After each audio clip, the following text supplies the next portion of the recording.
விசிகாவை இழந்து ராமதாஸை சேர்க்கிறங்கிற அந்த முடிவுக்கு திமுக நகர்வதற்கான வாய்ப்புகள் தெரியுதா? இல்லை, நிச்சயமா அது தெரியல. இப்போ இன்னைக்கு பெரியசாமி கூட சொல்லியிருக்கிறாரு, டிகேசி இளங்கோவன் சொன்னது வந்து 2 பேரும் பேசுறங்கிற மாதிரி ஒரு பேச்சுவார்த்தை இருக்கிற மாதிரி அவர் சொல்லியிருந்தாங்க. ராமதாஸ் தரப்பு திமுகவோட பேசிட்டு வராங்க. ஆமா அப்படின்னு நான் கேள்விப்படுறேன். விரைவில் நல்ல முடிவு எட்டப்படும் டிகேசி இளங்கோவன் சொல்றாரு. ஆமா, ஆனா பெரியசாமி என்ன சொல்றாருன்னா 2 தரப்பும் பேசவே இல்லைன்னு சொல்றாரு. ராமதாஸ் தரப்பும் திமுக தரப்பு. இன்னைக்கு அமைச்சர் பெரியசாமி இன்னைக்கு சற்று முன்ன அவர் சொன்னது வந்து 2 தரப்பும் பேசவே இல்லைன்னு சொல்றாரு.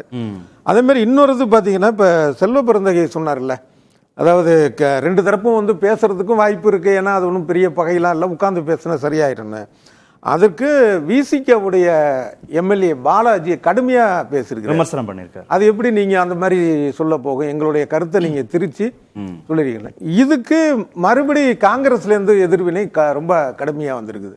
நாங்க அந்த மாதிரி சொல்லவே இல்லை, அதாவது செல்வ பெருந்தகை சொல்லல, சொல்லாததை வச்சுக்கிட்டு நீங்க பேசுறீங்க. ஆனா அவர் சொன்ன அர்த்தம் அதுதான். செல்வ பெருந்தகை சொன்ன அர்த்தம் வந்து என்னன்னா, உட்கார்ந்து பேசினாங்கன்னா சரியாயிரும் அப்படின்னா என்ன அர்த்தம், அவங்க கூட்டணிக்கு வரணும் அப்படிங்கிற ஒரு எதிர்பார்ப்பை வெளிப்படுத்துறது அது அவருடைய தனிப்பட்ட ஒரு கருத்து.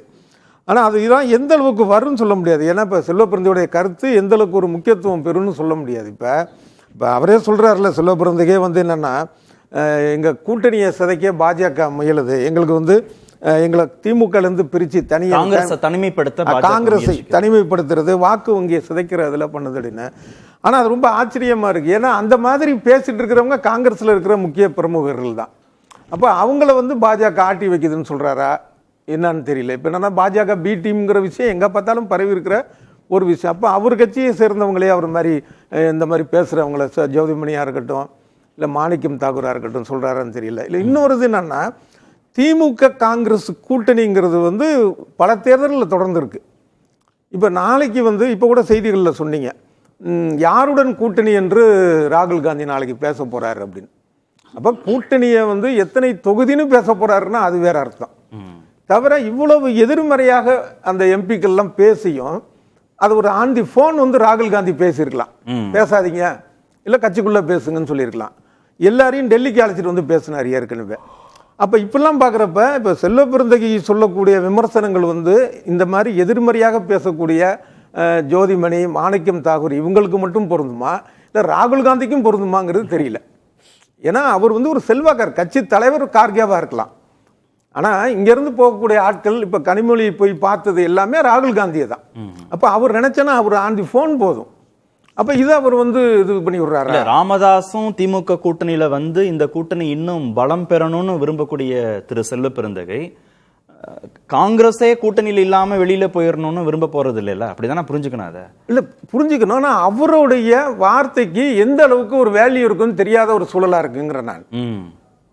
அப்ப இவர் வந்து சொல்றாரு திமுக கூட கூட்டணி இருக்கணும் அப்படிங்கிறது தான் இவரோட விருப்பம். ஆனால் அதை மீறி மாறலாம். ஏன்னா செல்வ பெருந்தகைக்கு அந்த அளவுக்கான ஒரு வேல்யூ இருக்குதாங்கிற ஒரு பெரிய கேள்வியா இருக்கு. நம்மளுடைய விமர்சனம் இல்லை, நடக்கிற விஷயத்தை பார்க்கும்போது அவர் அதே கட்சியில இருந்துகிட்டு அந்த கட்சியை சார்ந்த எம்பிக்களை மறைமுகமா சொல்றாரு.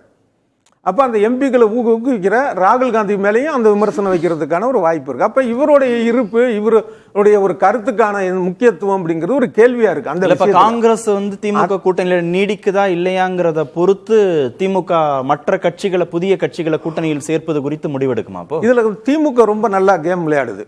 திமுக உடைய கேம் வந்து ரொம்ப ஒரு மு க ஸ்டாலினுடைய கேம் ரொம்ப ஒரு ரசிக்கத்தக்க அளவில் இருக்குன்னு சொல்லலாம். என்னன்னா இவங்க வந்து ஆளாளுக்கு காங்கிரஸ் தரப்புல பேசுறாங்க, எங்களுக்கு வந்து அமைச்சர்களை இடம் கொடுக்கணும், அது இருக்கணும், இங்க 95 சீட்டு வேணும், 110 சீட்டு வேணும், என்னென்னமோ பேசுறாங்க இங்க ஆளாளுக்கு. அதை விடுங்க. ஆனா அவரு பார்த்தா 2 விஷயம் பண்ணாரு. ஒண்ணு, காங்கிரஸ் தரப்புல குழு போட்டாங்க, இன்னும் இங்க போடல, அது ஒரு பதிலடி கம்கம். அடுத்தது பாண்டிச்சேரியில வந்து இந்த இந்தியா கூட்டணி அப்படிங்கிற ஒரு கூட்டணி தான் நடந்தது, அந்த ஆலோசனை கூட்டம், ஜெகத் ரட்சகன் எம்பி தலைமை. அதுக்கு காங்கிரஸை கூப்பிடல. தஞ்சாவூர் சைடை தான் சொல்லுவாங்க, ஊமக்க தும்பாங்க, வெளிப்படையா பேசுறதே கிடையாது, செயல்ல காட்டிட்டு போயிடுறது. ஸோ அந்த இதை அவரு பார்த்துட்டு இருக்கிறாரு. ஸோ அதனால இந்த ஒரு சிக்கல்ல தான் இது போயிட்டு இருக்கு, காங்கிரஸ் திமுக உறவு. அதே மாதிரி பாமக இதுல வருமானட்டு. அந்த பாமகங்கிறத நான் அன்புமணி ராமதாஸ் அணியை சொல்றேன். இப்ப ஏற்கனவே பிரியன் சார் சொன்னது ரொம்ப கரெக்டா சொன்னார். என்னன்னா சரி அவங்க வந்தாங்கன்னா ஒரு 100-200 ஓட்டு வரட்டுமே நினைப்பாங்க. ஆனா அதுகளை விட எதிர்மறை ஓட்டு இருக்குது அப்படிங்கிற சரியான point இழப்பு இது. அதிகம், வரவை விட இழப்பு அதிகம். ஒண்ணு. தவிர இன்னொருது என்னன்னா இப்ப சார் சொன்ன மாதிரியே அந்த 500,000 தான் கெப்பாசிட்டி ராமதாஸுக்கு அப்படிங்கிறப்ப அவர் என்ன யோசிப்பாருன்னா இப்ப நம்ம தனியாவது நின்று இந்த ஒரு பலவீனத்தை வெளிப்படுத்தணுமா?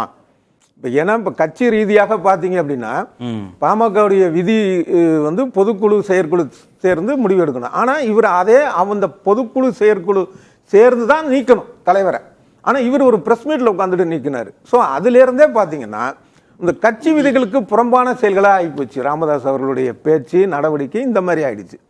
அடுத்தது வந்து கட்சி ஒரு சரியான வகையில தேர்ந்தெடுத்த பொதுக்குழு செயற்குழு உறுப்பினர்கள் அங்க இருக்கிறாங்க, அன்புமணி பக்கம் இருக்காங்க.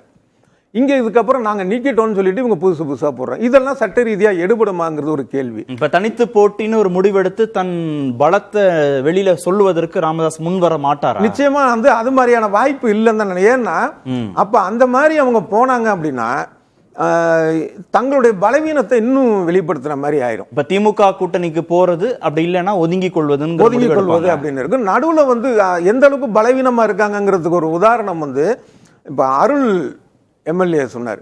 ஏன் விஜய் வந்து வந்தா என்ன தப்பு, அவர் வந்து அரசியலுக்கு வந்தார், அதுக்கு முன்னாடிலாம் எதிர்மறையா பேசியிருக்கிறாங்க. ஸோ அப்போ வந்து எங்க போகலாம் அப்படிங்கிற ஒரு ஊசலாட்டமும் பொதுவாக நடிகர்களுக்கே அவங்க எதிர்ப்பு. இப்ப அதை தாண்டி இப்ப என்ன நடப்புல இருக்குதுன்னா எங்கேயாவது ஒரு இடம் கிடைச்சிடாதா அப்படின்னு. அதே மாதிரி இது அதிமுக கூட்டணிக்கும் பேசினதான தகவல்கள்லாம் வந்தது. அதுக்கு அங்க ஒரு அன்புமணி ஒத்துக்கல அப்படின்னு. அப்ப ஏதோ ஒரு இடத்துல போகணும், எங்க போறதுன்னு தெரியல அப்படிங்கிற ஒரு சூழல்ல இருக்கிறப்ப இந்த 3 வாய்ப்புகளும் இல்லாத ஒரு சூழல்ல அவங்க தனித்து போட்டியிட்டு அதை இன்னும் தங்களுடைய பலவீனத்தை வெளிப்படுத்துவதாக அவங்க காமிக்க மாட்டாங்க அப்படிங்கிறது தான் என்னுடைய அனுமானம். இப்ப திமுக வந்து விசிகாவை இழந்து ராமதாஸை சேர்த்துக் கொள்வதுங்கிற முடிவுக்கு நகர்வதற்கு வாய்ப்பு இல்லைன்றீங்க? இல்ல, ஆக பெரும்பாலும் வாய்ப்பு இல்லை. ஏன் அப்படின்னா இத்தனை வருடங்களாக அந்த கூட்டணியில வந்து விசிக இருந்திருக்கு. அந்த மாதிரியான ஒரு கட்சியை வந்து இது பண்றதுங்கிறது ஒண்ணு. அடுத்தது இன்னொரு யதார்த்த நிலை பார்த்தோம் அப்படின்னா இப்ப பாமக தொண்டர்களுக்கும் இப்ப அதிமுக தொண்டர்களுக்கும் ஜெல்லாகிற கூடிய அளவுக்கு பாமக திமுக தொண்டர்களுக்கு இடையே அவ்வளவு இது வராது. அப்ப அது ஒரு காரணம். தவிர விசிக தொண்டர்களுக்கும் சரி பாமக தொண்டர்களுக்கும் சரி இந்த மாதிரி இந்த ஓட்டு டிரான்ஸ்ஃபருங்கிறது ஒரு பிரச்சனை இருக்கு. இதெல்லாம் பார்க்கும்போது திமுக தலைவர் மு க ஸ்டாலின் வந்து என்ன அப்படின்னா இருக்கிற கூட்டணி இந்த கூட்டணி இருக்கட்டும் அப்படிங்கிறதுல தான் ஒரு